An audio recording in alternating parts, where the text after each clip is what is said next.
Global ITI के YouTube channel पे आप सभी का एक बार फिर से स्वागत है। आज की क्लास हमारा इलेक्ट्रीशियन ट्रेड थियरी 500 महत्वपूर्ण क्वेश्चन का सीरीज पार्ट 38 सॉल्व करेंगे। पीडीएफ को डाउनलोड करने के लिए www.globaliti.org पे जाके पीडीएफ को डाउनलोड कर सकते हैं। आइए चलते हैं क्वेश्चन पे। क्वेश्चन नंबर 371 है, विद्युत इस्त्री के भाग का नाम क्या है? What is the name of part of electric iron? ये जो फिगर दिखाया गया है इसका नेम पूछ रहा है। ऑप्शन में दिया है सोल प्लेट, बी दिया है प्रेशर प्लेट, सी दिया है माइका इंसुलेशन, डी दिया है एस्बेस्टस शीट। तो ये एस्बेस्टस है, इसको एम गलत टाइप हो गया तो इसको बना दीजिए एस्बेस्टस शीट। ठीक, तो हम जानते हैं कि इलेक्ट्रिक आयरन में जो सबसे ये फिगर दिख रहा है इसको सोल प्लेट बोलते हैं, सोल प्लेट। ऑप्शन ए सही हो जाएगा। ठीक, तो हम जान लेते हैं कि जो हमारा इलेक्ट्रिक आयरन होता है उसमें सबसे नीचे सोल प्लेट लगा होता है। ठीक, जो कि चित्र में दिखाया हुआ है, ये बना हुआ है, इसको सोल प्लेट बोलते हैं सबसे नीचे।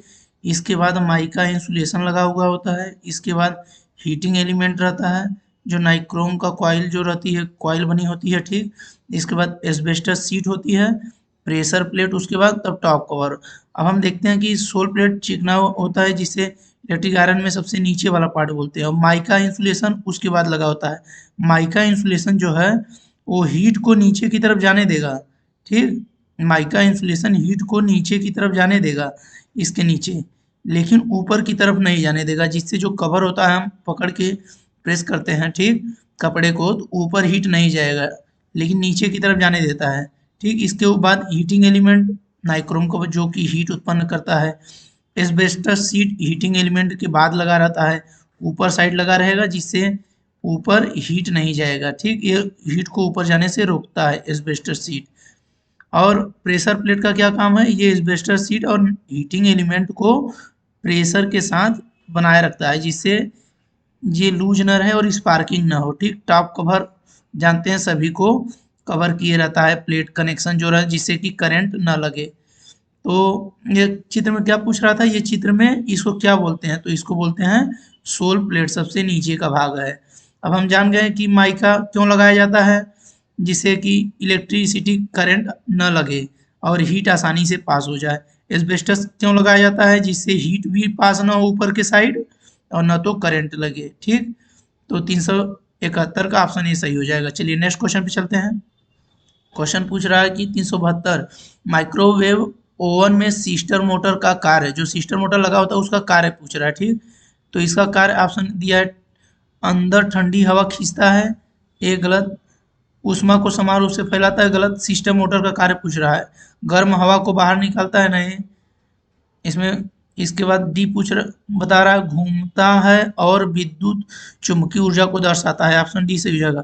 अब हम जानते हैं सिस्टर मोटर क्या होता है। ठीक, सिस्टर मोटर जो ओवन बना होता है, भट्टी जिसमें खाना पकता है, सिस्टर मोटर ओवन के ऊपर में लगी स्टीरर ब्लेड को घुमाती है। स्टीरर ब्लेड धीरे धीरे घूमती है और इससे आ रहा ऊर्जा एक समान फैलती है। ठीक, तो ये क्या करता है कि सिस्टर ब्लेड को घुमाता है, जो सिस्टर मोटर है ये सिस्टर ब्लेड को घुमाता है, जिसे एक समान रिफ्लेक्ट द इलेक्ट्रोमैग्नेटिक एनर्जी एक समान रूप से। ठीक, ऑप्शन नंबर डी सही हो जाएगा। सिस्टर मोटर क्या करता है, सिस्टर ब्लेड को घुमाता है। ए ओवन के ऊपर लगा होता है। ओवन क्या है? माइक्रोवेव ओवन में खाना को पकाया जाता है। ठीक, इसमें थर्मोस्टेट लगा होता है, जो कि एक नियत टेम्परेचर के बाद उसको ऑफ कर देगा। जब इससे ज़्यादा टेम्परेचर होगा ऑटोमेटिक हमारा ओवन बंद हो जाएगा। ठीक, 372 का ऑप्शन डी सही हो जाएगा। चलिए नेक्स्ट क्वेश्चन पे चलते हैं। नेक्स्ट क्वेश्चन है हमारा 373, गीजर में यू बैंड का क्या उद्देश्य है जो यक्स के रूप में चिन्हित किया गया है? What is the purpose of U bend marked as X in geyser? ये जो चित्र में दिखाया गया है उसके बारे में पूछ रहा है, इसका क्या उद्देश्य है? ये जो ऐसे बैंड है, ये बैंड के रूप में नीचे की साइड क्यों बनाया गया, उसी का उद्देश्य पूछ रहा है। ऑप्शन ए दिया, पानी की निकासी को रोकता है।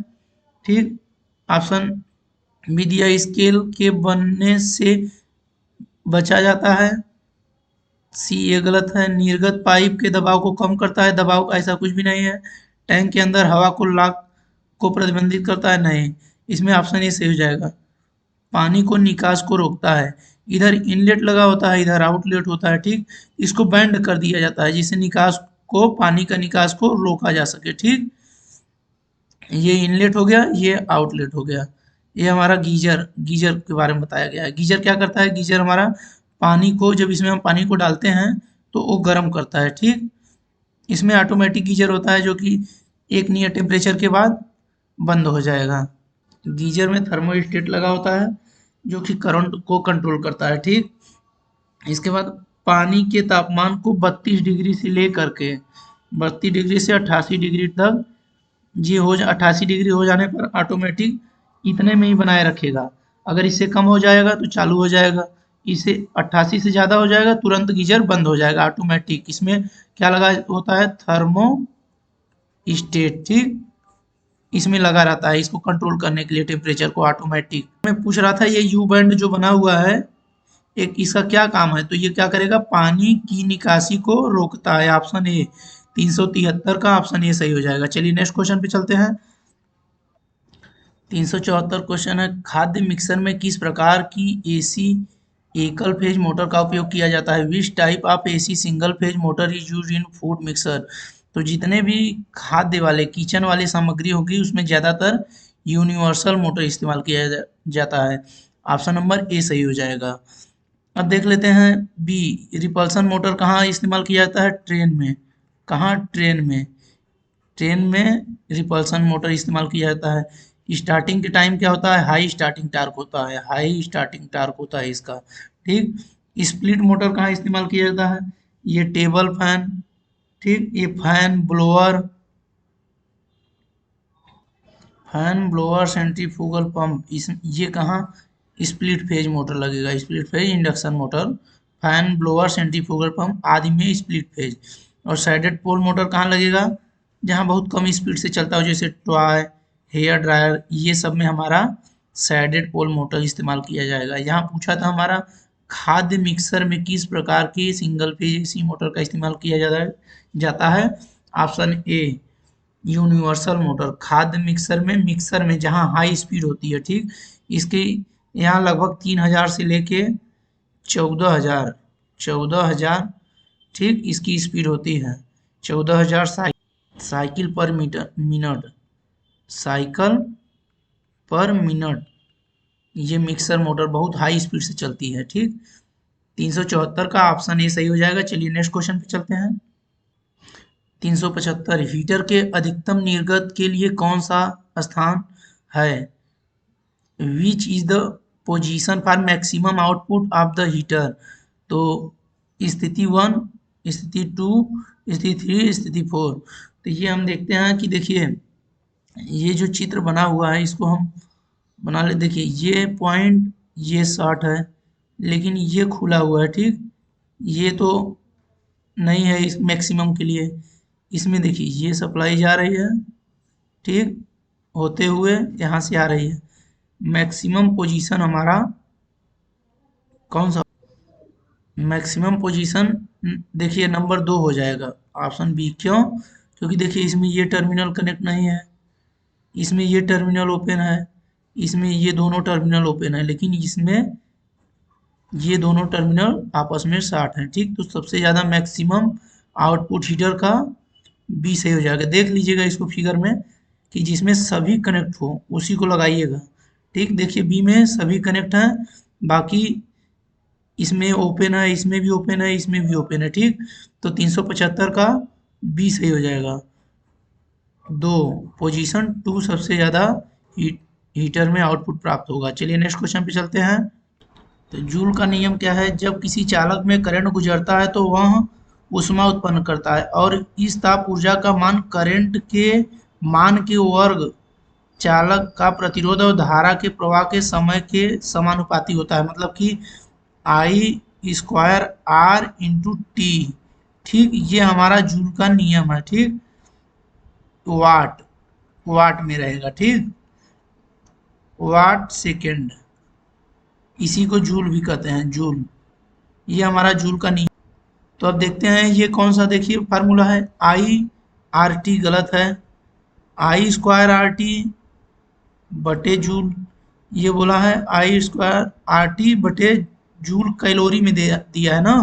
तो कैलोरी में जब भी देगा तो आई स्क्वायर आर टी अपान जे होगा, ठीक।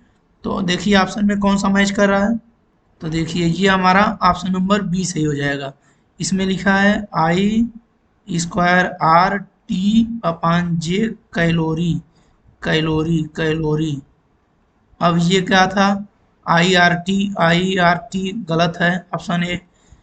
बी क्या कह रहा था, आई आर स्क्वायर, आर की स्क्वायर कहा है टी, इसीलिए गलत है। अगर इसमें क्या होगा, आई का स्क्वायर होगा। इसमें क्या बोला था, I R upon I R square T J, ये गलत है। आई स्क्वायर होगा न कि आर स्क्वायर, ये गलत है, आर वाला गलत है, आई स्क्वायर रहेगा। क्या फार्मूला है, आई स्क्वायर आर टी अपान जे कैलोरी, जूल का नियम। 376 का कौन सा सही हो जाएगा, 376 का बी, आई स्क्वायर आर टी अपान जे, बी सही हो जाएगा, 376 का बी। चलिए नेक्स्ट क्वेश्चन पे चलते हैं। देखिए क्वेश्चन कर रहा है हमारा 377, 1000 वाट 240 वोल्ट के विद्युत हीटर में उत्पन्न ऊष्मा की गणना करें। हीटर ने 5 मिनट के लिए काम किया। अगर कोई हीटर 5 मिनट के लिए 1000 वाट का है, 220 वोल्ट के लिए उत्पन्न ऊष्मा की गणना करें। पी बराबर दिया हमारा 1000 वाट, ठीक। और इसके बाद समय दिया है 5 मिनट, मिनट को हम सेकंड में बदल देंगे, मिनट को सेकंड में बदलेंगे, 5 × 60 सेकंड। तो हम जानते हैं कि उत्पन्न ऊष्मा की गणना के लिए बोल रहा है, तो जो हीट होती है, उत्पन्न ऊष्मा, जूल बराबर क्या होता है, जूल बराबर वाट सेकेंड, वाट सेकेंड। तो वाट कितना है 1000, ठीक, सेकेंड कितना है ये, तो हम जान लेंगे ये जूल में हो जाएगा हमारा। वाट सेकेंड बराबर 1000 वाट, उत्पन्न ऊष्मा एच बराबर पी इंटू टी होता है। तो पी कितना दिया है, पी दिया है 1000, और समय 5 मिनट, मतलब 5 × 60 सेकेंड, ठीक। 60 सेकेंड कितना आएगा, ये देखिए 1000 × 300, ये हो गया हमारा। अगर बटे कर देंगे, बटे 1000 अगर कर देंगे तो हमारा किलो में हो जाएगा, किलो जूल, ठीक। 1000 से कट गया। अब ये जूल में है, अगर इसी को हम बदलेंगे कैलोरी में, तो अभी एच बराबर कितना आया था 300, अगर इसको कैलोरी में करेंगे तो हम भाग दे देंगे, भाग किससे देंगे, 41, मतलब 4187, मतलब 4.187 से भाग दे देंगे, ठीक। जब डिवाइड करेंगे तो इसमें हमारा आ जाएगा, ये आ जाएगा हमारा 71.6 kilo calorie. Option number C सही हो जाएगा। तो अब इसको लगाने के लिए देखिए आराम से न्यूमेरिकल लगाइएगा। इसमें पी दिया था वोल्ट समय, तो हमको हीट निकालना था, हीट एच बराबर पी इंटू टी होता है, टी सेकंड में रहना चाहिए। देखिए पी कितना दिया था, एकदम आराम से समझिए इसको, पी दिया था 1000, ठीक। समय कितना है 5 मिनट, गुणे सेकंड में बदल लेंगे 60 हो जाएगा, ठीक। तो अगर हम इसको करेंगे 1000 गुणे ये 300 हो गया, ठीक। तो हम जानते हैं 1000 को अगर 1000 किलो में करना है तो किलो में 1000 से भाग दे देंगे, तो यहाँ किलो जूल आ जाएगा। अभी यहाँ क्या था, यहाँ केवल जूल था, ठीक। तो ये कट जाएगा। अब बराबर 300 किलो जूल आ गया, किलो जूल, ठीक। अब इसको जब कैलोरी में बदलेंगे तो हम 4.187 से भाग दे देते हैं, जो कि भाग दिए हैं, हमारा आ जाएगा 71.6 kilo calorie. Option number C सही हो जाएगा। चलिए नेक्स्ट क्वेश्चन पे चलते हैं। हीटर बेस प्लेट में विभिन्न स्थानों पर सुरक्षा खांचे का उद्देश्य क्या है। What is the purpose of protection groups at various place in heater base plate. ए दिया है ऊष्मा को ठीक से विकसित करें, बी दिया है ऊष्मीय अवयव को दृढ़ता से रखें, सी दिया है पात्रों को हीटर की प्लेट पर मजबूती से रखें, डी दिया है हीटिंग अवयव को नुकसान से बचाएं। तो ये पूछ रहा था हमारा, पूछ रहा है कि हीटर बेस प्लेट में विभिन्न स्थानों पर सुरक्षा खांचे, ये खांचे का उद्देश्य क्या है, जो सेफ्टी के लिए खांचे बनाया गया है, सेफ्टी खांचे का क्या उद्देश्य है। तो हमारा हो जाएगा बी, ऊष्मीय अवयव को दृढ़ता से रखें, बी सही हो जाएगा। उसमें अवयव को दृढ़ता से रखें। चलिए नेक्स्ट क्वेश्चन पे कह रहा है कि 79 विद्युत केतली में सोल प्लेट का उद्देश्य क्या है। सोल प्लेट के बारे में पूछ रहा है। ऑप्शन ए दिया है, एक संतुलन वर्जन के रूप में कार्य करता है। बी दिया है अवयव के लिए एक कुचालक के रूप में कार्य करता है।